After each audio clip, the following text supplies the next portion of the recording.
Man & Machine, partenaire de vos projets CAO et BIM, vous accompagne dans votre transformation digitale.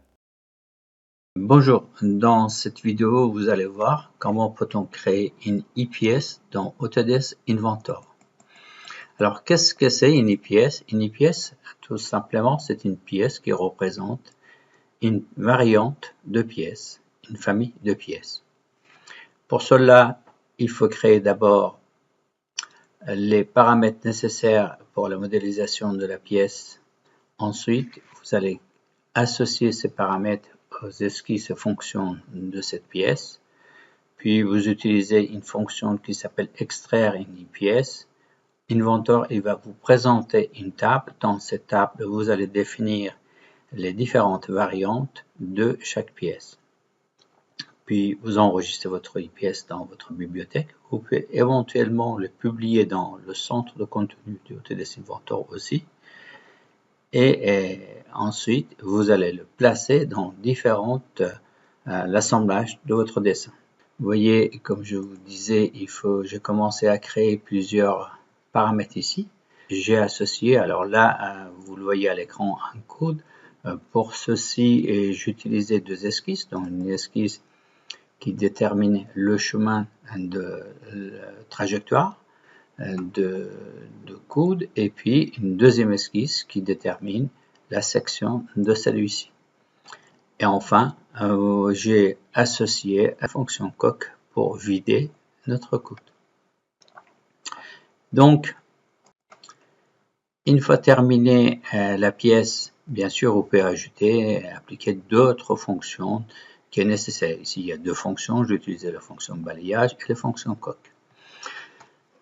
Ensuite, vous allez ici dans le menu Gérer et dans Gérer, vous allez avoir ici cet outil qui s'appelle Créer une IPS.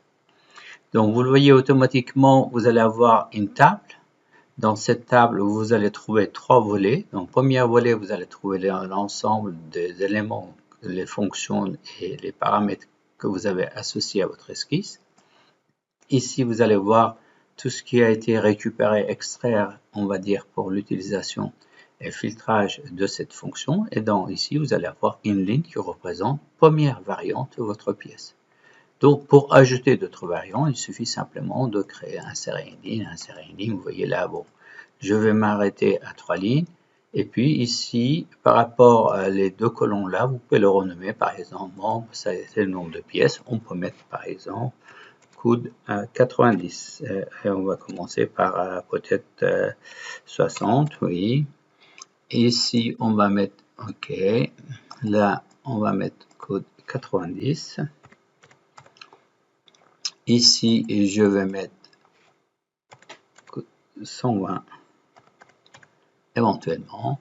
Et ensuite, bien sûr, il faut définir ici, on peut ajouter bien sûr, varier ces diamètres-là, mais pour l'instant, je vais juste varier au niveau de l'angle qui est ce paramètre angle qui est ici. Donc pour 60, je vais mettre donc de 60 degrés, pour un coude de 90, je vais mettre 90 degrés, et pour un coude de 120, je laisse tel qu'il est à 120. Comme je vous ai dit, on peut créer autant de variantes qu'on veut et modifier éventuellement le diamètre, l'épaisseur et puis d'autres informations qui sont fournies dans le dessin. Donc, on va s'arrêter ici et vous allez voir, une fois sortir ici, automatiquement dans le navigateur, vous allez avoir une table qui est associée à votre pièce et dans laquelle vous allez voir les différentes variantes de celui-ci. Donc ici, vous avez coude 60, 90 et 120. Donc, il faut mieux toujours tester pour voir est-ce que votre table est correcte en non, d'accord, avec les paramètres. Donc, une fois que votre élément est correct, vous pouvez enregistrer votre dessin. Donc, je vais enregistrer cette pièce-là et à partir de là, je peux l'utiliser d'autres fichiers d'ensemble pour pouvoir insérer cette pièce-là dans l'assemblage. Donc, je vais dans un fichier d'ensemble et je vais demander de placer, ici vous le voyez, on peut placer, si c'est dans un autre centre de contenu, on peut prendre celui-ci pour aller le chercher, mais actuellement il est dans notre bibliothèque. Donc, j'ai laissé ici directement, il est là. Je vais demander ici, et niveau d'ouverture, vous allez voir automatiquement, vous allez avoir l'ensemble de paramètres ici. Donc, vous avez plusieurs choix dans cette table. Vous pouvez aller sélectionner ici par rapport à la variante qui est ici pour le modifier. Vous pouvez aller chercher dans l'arborescence de votre élément pour sélectionner une variante des pièces, ou vous pouvez aller carrément dans le table et sélectionner, vous le voyez là, directement ici, vous le voyez, celui que vous voulez. Une fois que vous avez sélectionné, il suffit simplement de cliquer pour insérer une variante. Et à n'importe quel moment, vous voyez là, je peux venir ici, insérer votre 90 et insérer, pourquoi pas, une famille 260 est terminée.